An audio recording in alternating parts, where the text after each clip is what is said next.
I liken culture to a pickle jar. So, imagine for a moment that we're all wonderful, delicious, world-class, crunchy, juicy, to whatever your pick cucumber. We put that fantastic, hardworking, talented, ethical cucumber in a bad pickle brine and we get a bad pickle. We call them soft skills. And I'm like, insert swear word. Like, no, they aren't Yeah. soft. They are not soft. A, they are actually legitimately hard. And B, if they can get you fired, they ain't soft. If you're an introverted leader, chances are you had an experience in your life or career where someone's like, someone has to do something about this. Oh gosh, I am someone, right? And it is inherently a little bit more uncomfortable to be an introverted leader. But when an introvert speaks up, we all lean in and listen a little bit more, right? This is the Lawyer to Leader podcast for lawyers who've mastered the law and are ready to master the rest. I'm your host, Jonathan Cullen. Today, I'm joined by leadership expert, author, podcast host, Shed Shedletzky. We're getting into how lawyers can become better leaders. Two things before we dive in. If you enjoy the show, follow or subscribe on Apple Podcasts, Spotify, and YouTube. It helps us reach more lawyers who need this. And if you're ready to make the shift from technical advisor to trusted leader, head to jonathancullencoaching.com. Grab your free Lawyer to Leader assessment. Now let's get into it. Welcome to the Lawyer to Leader podcast. I'm like, I'm just making sure I'm not the lawyer, right? Like, just want to make sure I am not the lawyer. I'm like, lawyer to, am I in the right place? You know what? Clarity is one of our key principles. Thank you. Right up front. Yeah, Yes. right up front. Yeah.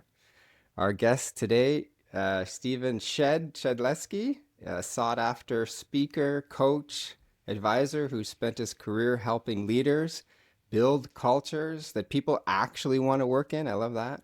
For over a decade, he led brand education and the Igniter team with Simon Sinek.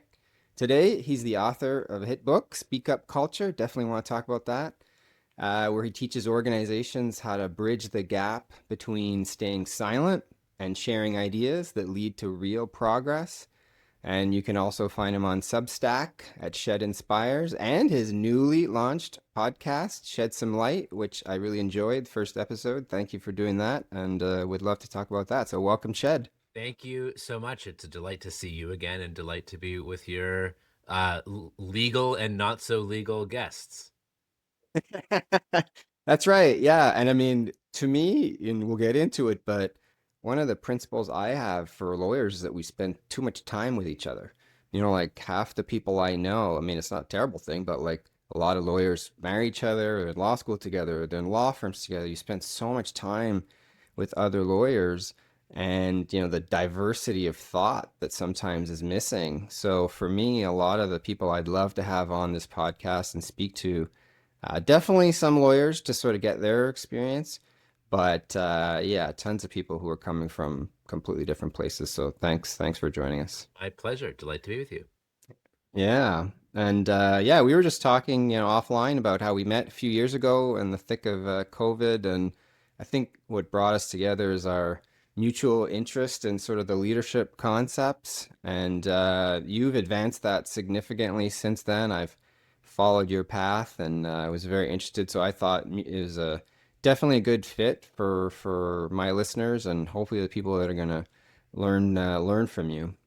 So maybe just, I mentioned it off the top, but I would love to dive in just a little bit at the beginning to level set, because I'm going to have tons of questions that relate to, the concept of how lawyers go from sort of the technical experts where everything has to be, perfectly hermetically sealed, to maybe a little bit the messier, strategic counselor and even some leadership, whether it be in a law firm or in-house or in government.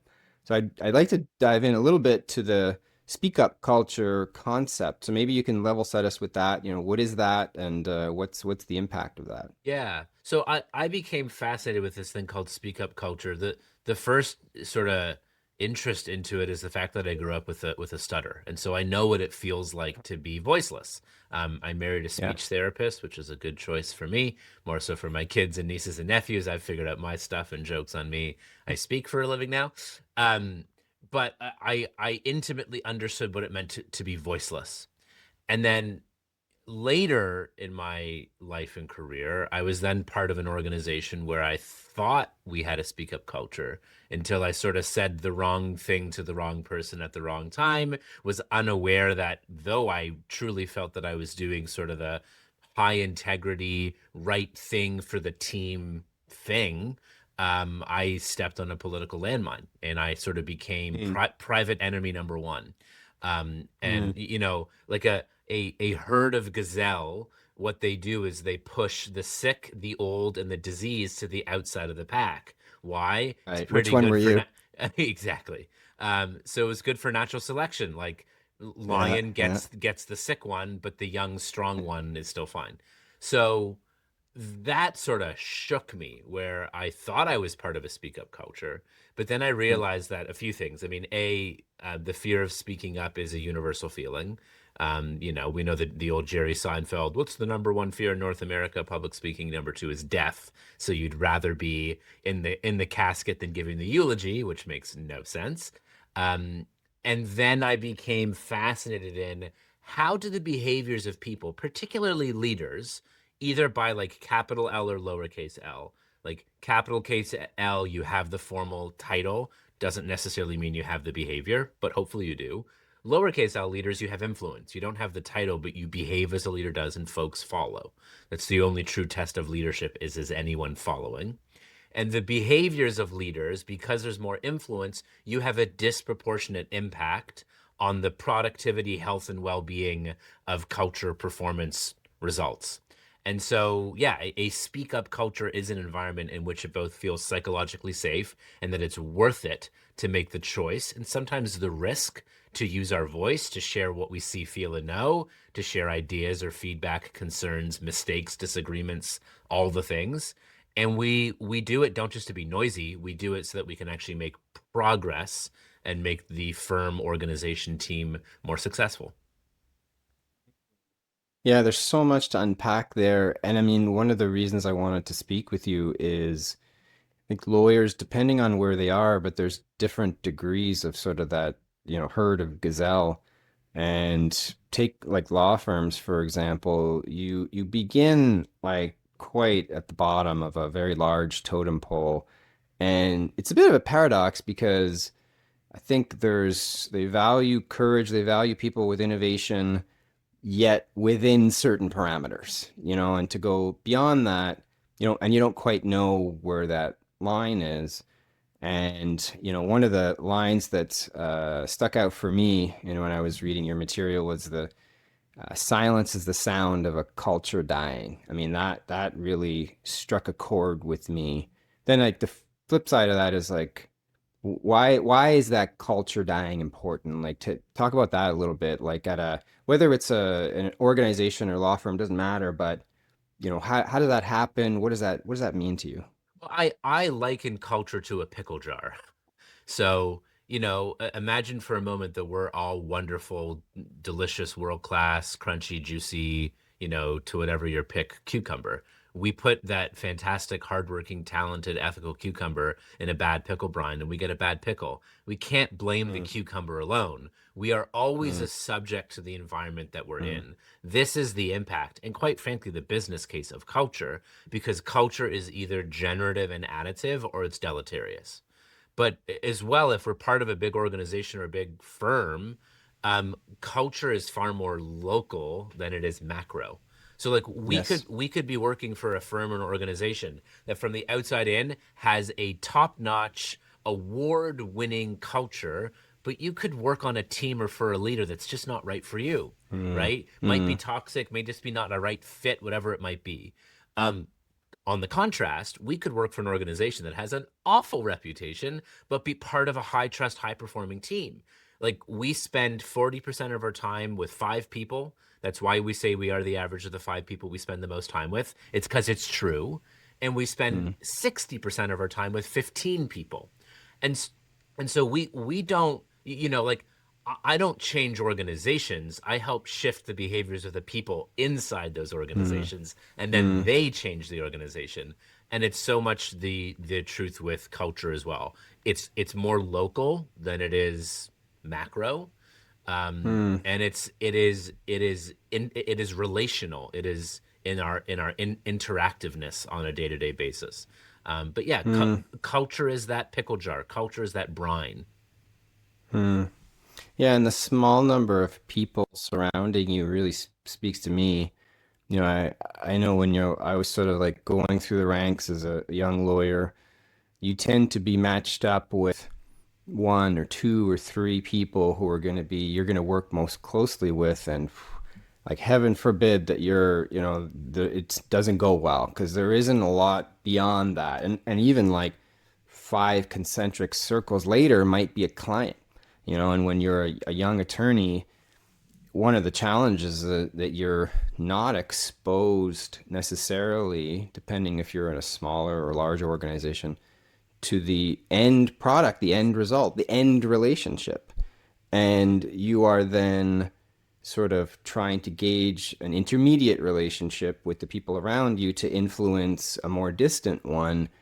And that culture element is very sort of small. And to your point, the firm or organization can have a very positive culture overall, but you're so impacted by that small group of people. I have found that makes it harder for a young attorney to speak up about things that they see three concentric circles away, because maybe the smaller one is not amenable to that. I mean, but this is also like we aren't designed for scale as a species. Hmm. We tend to be less human when there's more abstract or abstraction going on. So, like, of course, it's going to be harder to understand what the client really needs if you never speak to the client. Like, duh. Of course, it's really going to be hard for a senior leader to have compassion for a junior or frontline employee if they never have a meaningful conversation with them. Like, duh. And I think there are ways to combat scale, but it is always through conversation, listening, rarely a spreadsheet. Yeah, one idea I wanted to dig into was the high stakes versus mistakes. And Mm. I'll give you an example of something I've tried over the years that always has a positive outcome. It takes a while to get there. So I've had a habit of beginning team meetings with touchdowns and fumbles of the week, and we talk about, of course, things that went well. But I always thought talking about things that didn't go well was so much more valuable. Like sharing something you've screwed up, you've observed, or but most impactfully about yourself. Um, would open the floodgates in so many ways, not the least of which is probability of someone else making that same mistake that you've shared with is lower, And I remember doing that, and I started with, rightly or wrongly, stuff from my personal life because I felt it was an easier entry point for people. And then that began with people talking about things from their personal life that then maybe they could have done better. Simple things, funny things that ends up being hilarious. And then like getting into professional mistakes, like with your manager, things like that. Like that took a while, but once we got that habit going, I found it was one of the most powerful tools I've ever used professionally. And I would love to hear from you about, developing that psychological safety, and why that's important. I found that to be important, but I was sort of navigating in the dark, not having a crisp sense of why and the potential impact. Yeah. So, um, you know, we hear, from Brené Brown and other, thought leaders of the world, or hop on to LinkedIn and type in the word vulnerability and like, you should be vulnerable as a leader. And I'm like, yes, but vulnerability alone is not a superpower. Vulnerability plus context is a superpower. So vulnerability without context could be oversharing or not suitable for work, right? It could be sharing too much information that isn't appropriate for someone to know, whether personal or professional, in the context of the organization. But yes, I mean, If it's like, hey, I want my team to be more vulnerable, well, then you got to start. Like, you can't ask your people to do something you're not willing to do. Sometimes you have to showcase that it's safe and worth it to do something. And you weren't you weren't doing like, oh, I'm now going to be vulnerable. Like, you were trying to be authentic, but trying to like raise the emotional lid, because you knew the more that we threw away this veil of perfection and really owned the fact that we're imperfect, fallible human beings, not only is it going to make our self-confidence better, it'll make our relationships better, and it'll make our work better, and we'll avoid mistakes and learn from them, and all these things. I think a good distinction is the difference between a rubber ball and a glass jar. When it comes to what's the stakes, because if it's high stakes work that's highly visible, if it doesn't go well, it is catastrophic. That's on the responsibility of a leader to hold it and hold it close. If it's a rubber ball and you fail, that's called a learning. If it's Yes. a glass jar and you fail, that could be devastation.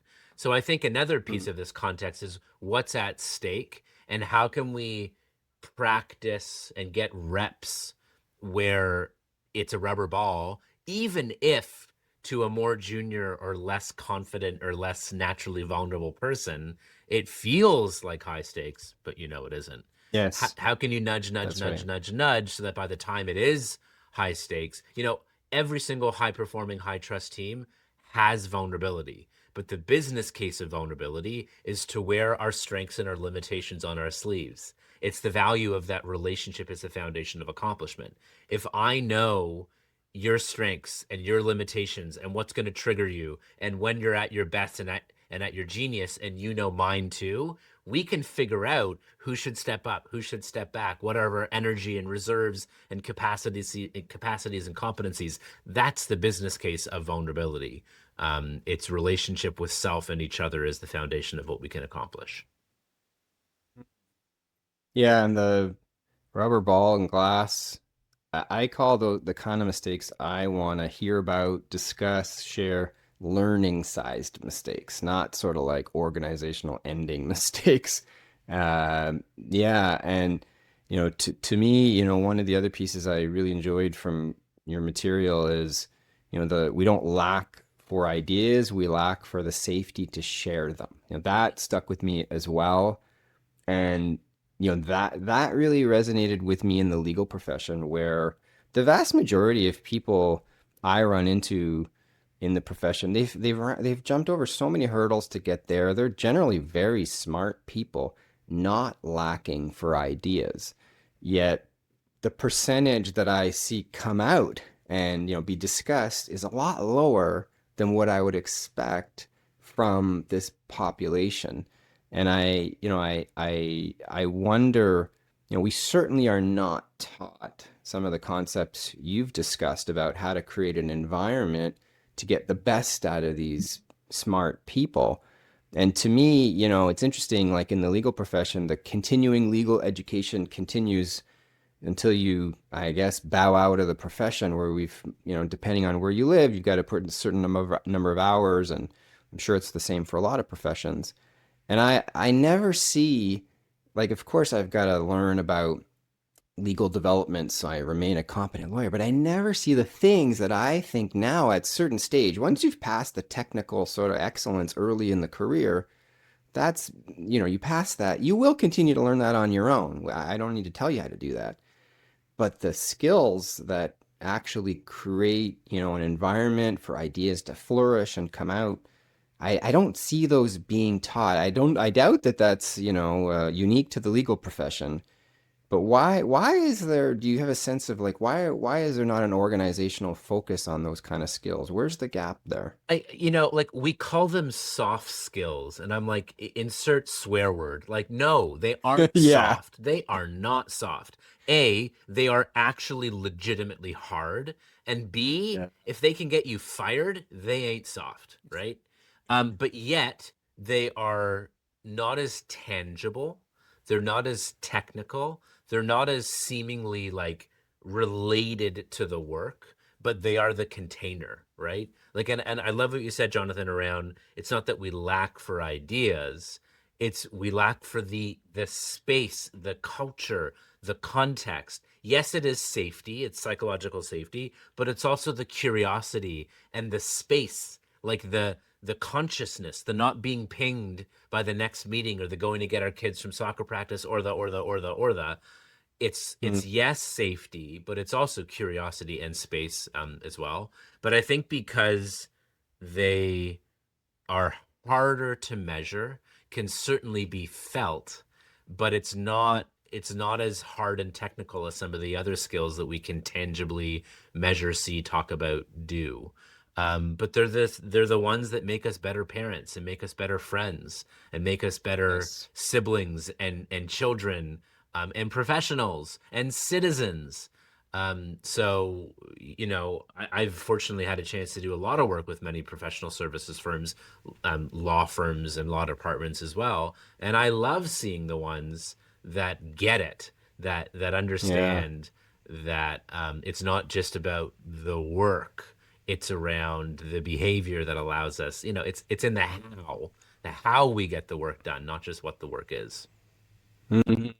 Yeah. Yeah. And just as an aside, when you mentioned, parenting and things like that, I love seeing people who clearly are taking those learnings from, obviously being a parent is an entire like separate thing, but even like, okay, I'm on a volunteer board or I sit on my local, pool committee or whatever.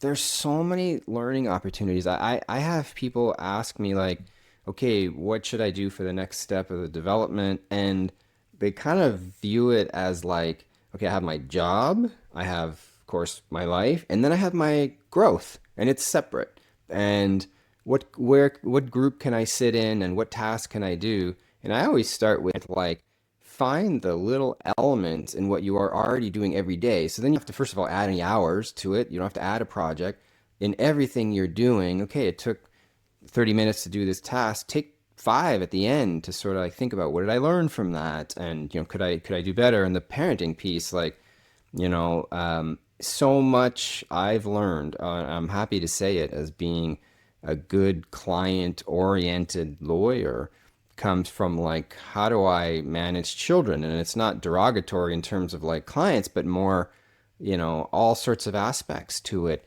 How do you bring people from, um, someone who doesn't know how to do something and you need to do it for them, to someone who is independent.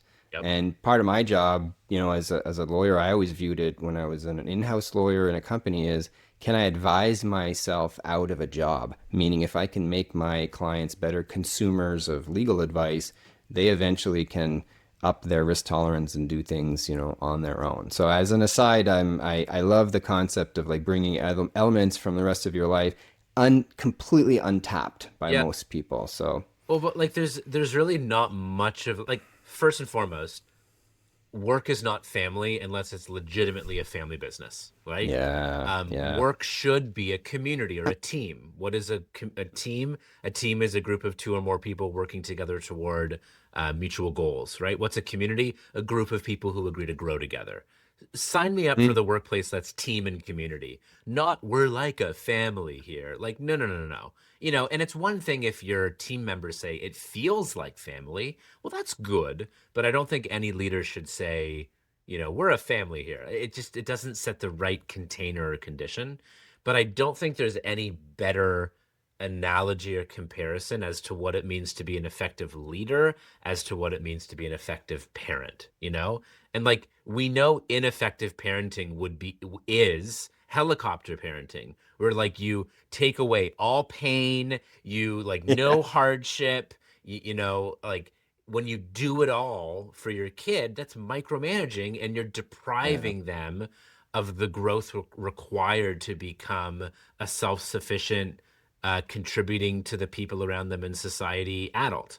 And it's very Hmm. much the same as the corporate citizenry or the organizational citizenry of what does it mean to become an effective leader. So it's Hmm. and it's I agree with you. It's like, Venn diagram of life work, but like growth underneath. And like, Yeah, yeah. I want to hire the effective busy parent, because I know and I Yeah. want to hire someone who's taken a mat leave. Of course I do, because I know that they're working on compassion and multitasking and have perspective of what really matters in work and life and what Yeah. doesn't. Like, come on, Yeah. people. Like, we are more than simply what is on our resume. We are whole human beings. Yeah, absolutely. I can tell you that there's a clear demarcation in my career where my son, when he was born, was significantly ill, and I had to take 6 months off and care for him. He was in the hospital. And from the day I came back to work after that, and he's 14 now, so it's years ago, I knew what an urgency was. I knew what was important. And I didn't work for 6 months, so it didn't come from work. I had a completely new perspective, and I worked in healthcare of what was really important, what mattered, what could wait. And to me, it's a bright line in my career. Before that, I think I was okay, but after that, much better sense of it. And, that was sort of like accelerating my learning on that. And it wasn't just a knowledge, it was a confidence in knowing that, to express and to go back to your point, to express, I felt I feel like I can express this with confidence that that is not important for us. We need to move on to that. And it was I think, a leadership transformation for me. I don't wish that experience on anyone, but it would, to your point, I would always prioritize hiring people who had like really, interesting, tough life experiences, no matter where they came from. To me, that's super valuable. You'll get a diverse team of people, diverse thinking. Um, One of the things I wanted to ask you was, so if let's say you're youngish or even sort of like mid-career attorney, you're starting to maybe be more of a capital L leader a little bit. Yeah. You're getting more of those roles and tasks. How do you think this sort of new generation, to make the next generation better, how do you think that they could ensure they're hearing not just from like the loudest voices, because sometimes the legal profession can have a lot of loud voices, but the most insightful ones too? Like, how do you create that environment where you're getting all the good ideas from everybody? Oh, there's a lot in that question. So I think a couple things. So one is, um, I love that you said like you want to hire people who have had life experiences, so long as they're on their journey and they've committed to work on themselves, right? There's Mm, there is a there is a trend that I've noticed. Every single leadership development program ever that I've ever come across has all started with a module on self. That's like, duh. We got to figure out what mhm. instrument we have. What are our strengths? What are our limitations? What instrument are we? What keys, tones, songs do we have any business playing? And what keys, tones, and songs we're like, nope, that's not mine. I will either delegate or I will harmonize, Yeah. right? And Yeah. so one, I think that's like, if you are in any leadership role, whether capital case L or lowercase l, or you just simply want to be a better human, work on the self-awareness, which, I think is Yeah. done more powerfully, not just solo, but also utilizing coaches and mentors and other people and tools and books and assessments and all the things. And you never arrive, you're always arriving. That's one. The other is like, if I may, there is zero correlation between charisma and extroversion and effective leadership. None whatsoever. None. Nice. Yeah. And I'm Yeah. an extrovert and I'm charismatic and I'm very confident saying that. And in fact, my Mhm. own sort of primary research on this is sometimes I will speak up, not because I'm serving, it's because I'm enjoying it and I like to be seen. That is a typical Yeah. extroverted, charismatic tendency.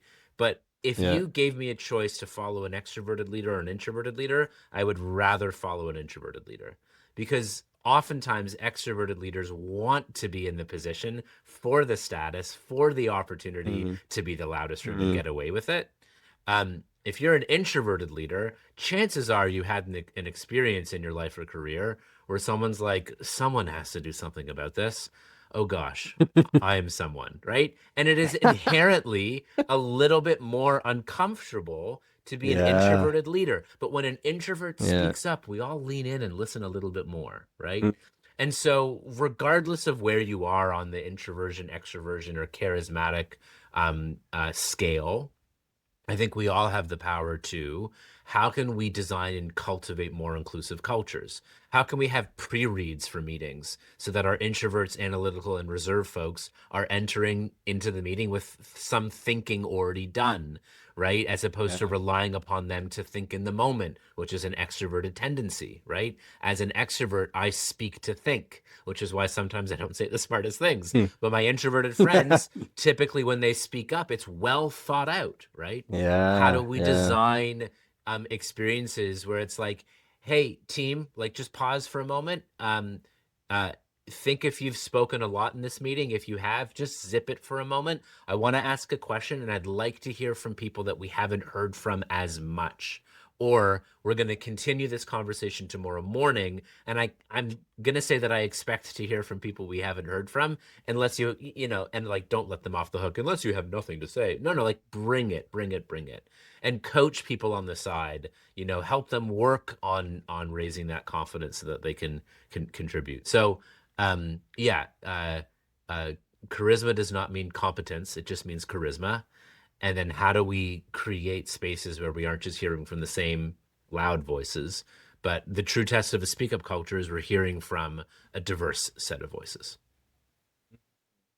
Yeah, and inherent in obviously in what you're saying is the leader in that moment has to be thinking at that level, not just thinking about, let's say we're in a meeting about some problem we're solving, or in my case, like some legal question or whatever, not to be just focused on the subject matter, but to be focused on the dynamic in the room, the inherent sort of personality traits of the people in the room. You got to know those people, first of all, in advance, and have a sense of your team or sense of the, people participating.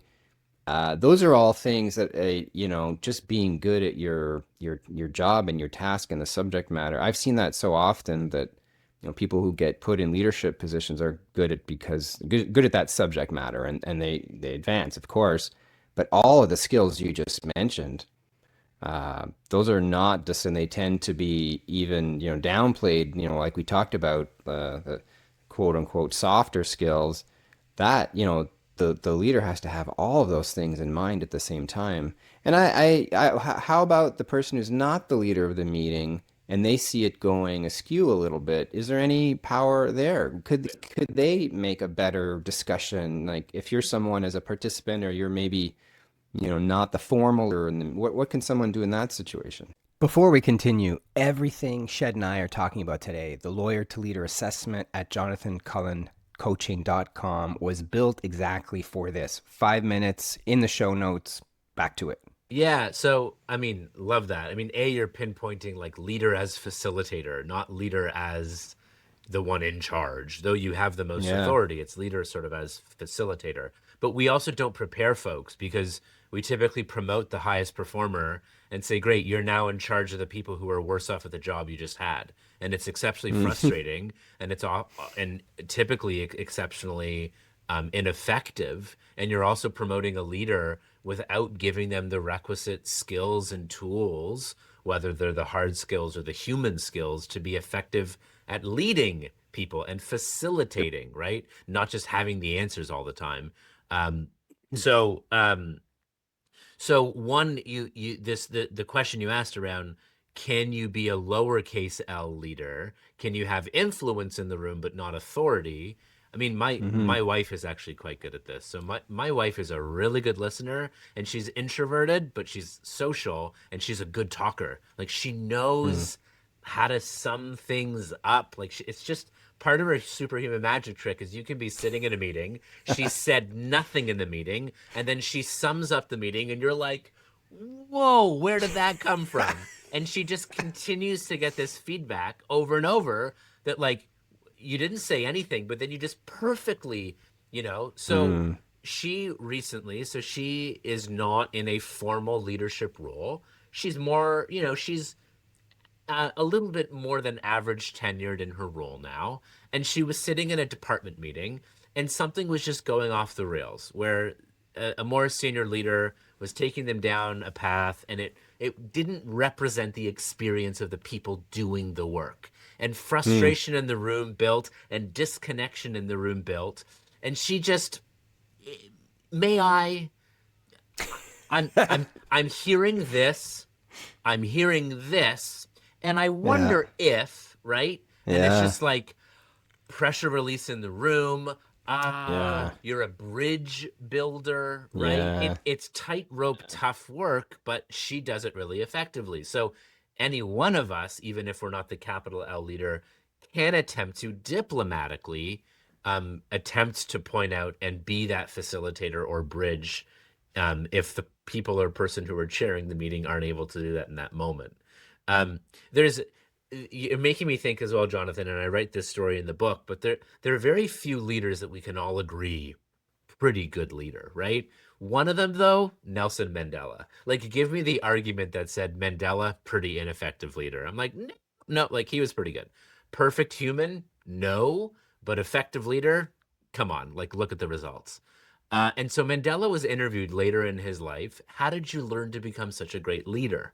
And he said, I followed my father around. My father was a community leader. He would travel to other communities and would often facilitate meetings and conversations to try to build bridges, make progress, whatever it might be, whether physical or the proverbial bridge. And he said my dad would do two things. One, he would insist that we conduct meetings in a circle if we could, because a circle denotes equality. Even if there are hierarchical dynamics within that circle based upon who's in that circle, a circle you can make eye contact with everyone. And a circle says, you matter, your voice matters, you are an equal participant in this conversation, versus a boardroom where we all know where the leader's going to sit, right? The other was, as much as he could, his father would speak last. Unless something needed to be set straight, like unless there was something that needed to be said to set the context or talk about what behavior was or wasn't tolerated, acknowledge or reward or set the record straight, as often as he could, they would open the container, try to solve something, but he would purposely step back, even in that circle, and not speak until as late as he could. And the benefit was he was smarter. By the time he opened his mouth, he had heard everyone else's perspective, and he literally brought more and brought better to that room. So sit in circles and speak last. Love that. Love that.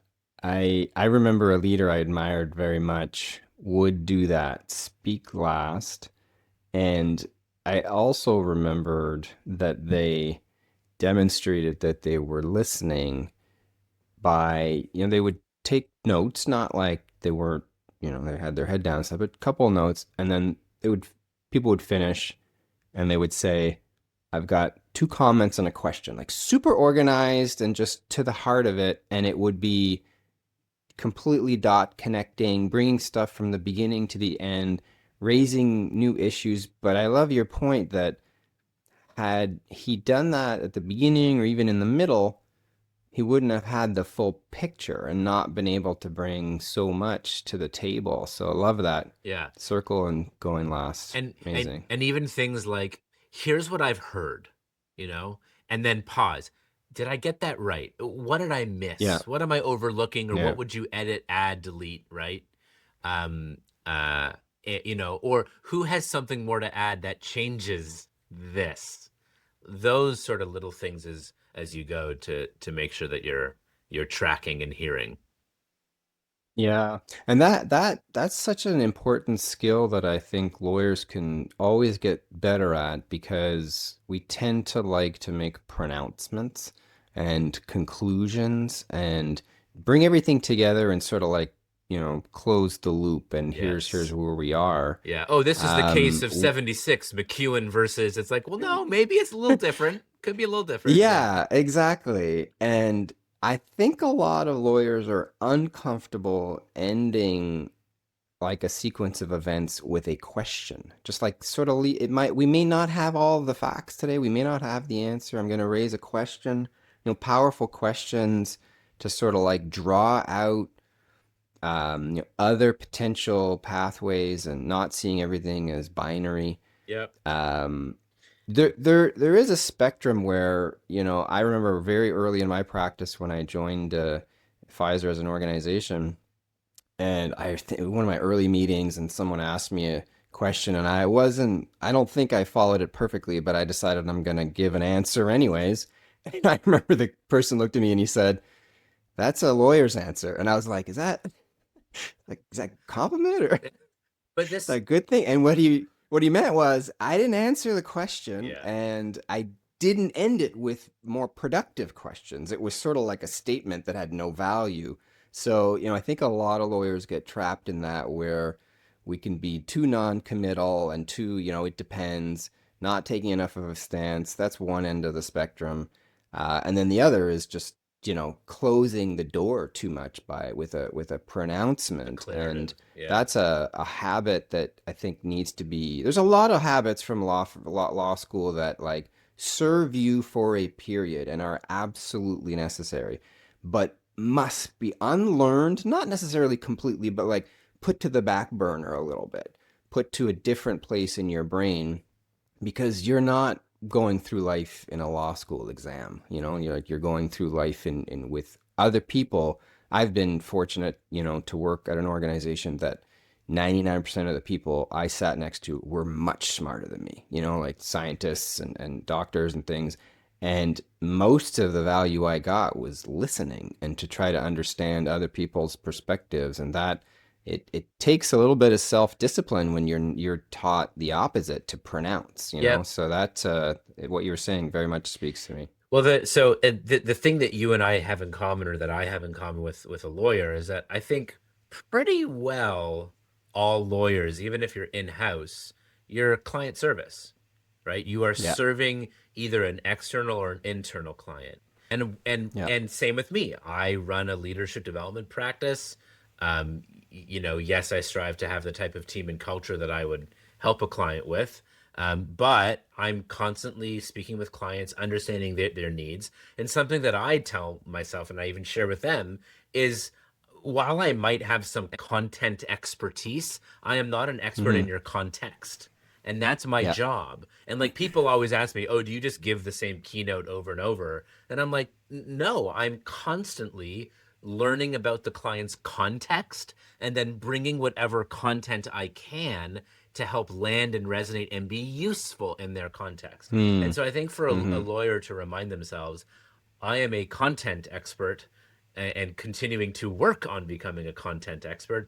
I am never a context, or I'm seldom Yeah, a context expert. And if I can get yeah, curious enough to truly understand my client's context, well, now we're yeah, rocking. And the greatest way to understand yeah. someone's context is through curiosity and open-ended questions. Yes, love that. Love that. Yeah, the most effective lawyers I know are so malleable with context. They can be dropped into something that they don't quite understand. Of course, they bring, as you're saying, like subject matter experts in areas, but they can be dropped into a context they're not used to and immediately kind of like absorbing where they are, adjusting their advice and their thinking to where they are, not being rigid from where they were just 5 minutes ago. And most meetings I would get invited to, the title of the invite was legal advice. So like I had no idea what I was getting You're like, I into could do that. every Yeah. t- yeah, I'm like, oh yeah, that's my job. I'll go to that Yeah, one. yeah, yeah, yeah. So that was actually one of my discomforts early on when I sort of started to gain more formal leadership roles, was answering more, or not necessarily giving an answer, but engaging more in the moment and less behind a computer screen and sort of hidden behind, written language that lawyers like to have, but dealing with the human beings in front of me. And context became so critical in that, from that perspective. And I see that a lot in younger professionals where, and it's also in the culture today, even outside of profession, but engaging not through, email or however, you work at work, but in a real human way. It's harder. There's so many more behaviors going on, so much, information in front of you. You have less time to think. And I've experienced, it's perfectly fine to say, I don't know. And lawyers are terrible at that. Yeah. They feel they should know in the moment. And if they don't have a sense of the context of what's going on, they feel compelled to give an answer in the moment. And then there's sort of like these two things bumping up against each other. They're feeling that they have to give a correct answer, a quote unquote perfect answer, yet they don't know the answer in the moment. And they sort of like short circuit. Yeah. But it takes confidence. Like, in order to have the vulnerability to go, ooh, this is an interesting one. And like, how good does it feel to go to a lawyer and they're like, ooh, don't know. You're like, all right, I'm actually getting my money's worth this time around, right? So, but it does take confidence. It does take confidence to be able to say, need to do a little bit of work on this one. And when you have trusting relationships, I think that's actually, and it's a way to build trust as well. That fallibility to say, don't know in this moment, but I'll get you that answer. And here are the questions that I have. I think that's actually, it takes confidence, and it is a trust builder when done well. Nice. All right. Before we go, I've got a little bit of rapid fire for you. So I've got some quick questions. We'll see if we can get Am I allowed to plead the fifth in any of these? Is that You absolutely. That's a guest prerogative. All right. Best advice you've ever gotten. Ooh. Talk less, say more. I like that. All right. When I say lawyer, you think Fees.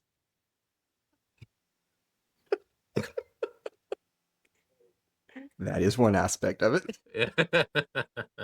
I could helpful, expensive. How about? Yeah. Right. Humility. Yeah. Nice. One thing. Or I should say, what my parents, what my in-laws thought I should be. Yeah, there we go. Yeah. All right. One thing you want a lawyer transitioning from the sort of technical expert to a more leadership role, formal or informal, from, what's that one thing?